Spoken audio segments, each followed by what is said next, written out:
सुभानअल्लाह, बारकल्लाह, हय्याकुल्लाह।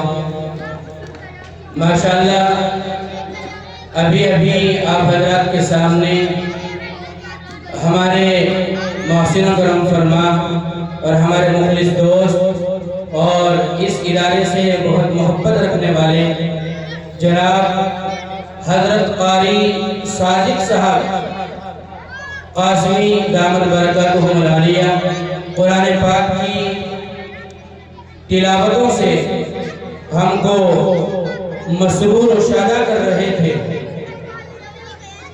और हकीकी बात है।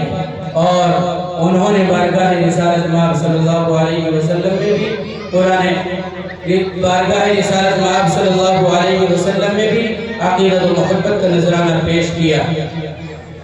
सही बात है और सच्ची बात है कि हम कुरान को पढ़ें, कुरान से मोहब्बत रखें, नात पढ़ें, नात गुनगुनाएं, नात को सुने।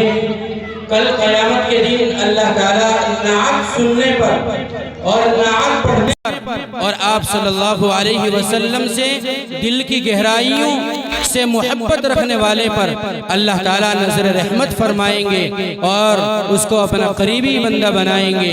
इसलिए कि क़ारी सिद्दीक़ साहब बांधवी रहमतुल्लाह अलैह ने एक मौके पर फरमाया था, जो पहुंचा हश्र पर साकिब फरिश्ते सब पुकार उठे।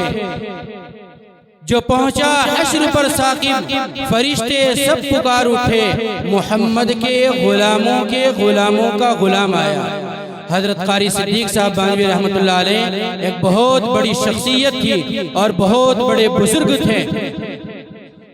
अल्लाह ताला उनको गरीक़ रहमत फरमाए। हमारे इस प्रोग्राम में जहां बहुत से उलमाए किराम और दानिशवरान क़ौम मिल्लत तशरीफ़ लाने वाले हैं, वहीं पर उसी नूरानी इरफानी लिस्ट में एक बहुत अहम और कामयाब नाम जनाब लाइक सद एहतराम शख्सियत जनाब हज़रत मौलाना मुफ्ती जावेद राणा साहब, जो जामिया मज़ाहिर उलूम सहारनपुर से तशरीफ़ लाए हैं और हज़रत तशरीफ़ ला चुके हैं।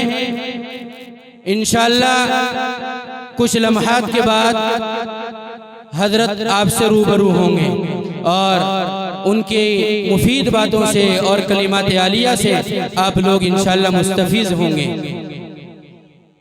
अब मैं उधर दरख्वास्त करता हूँ कि वो प्रोग्राम को चलाएं।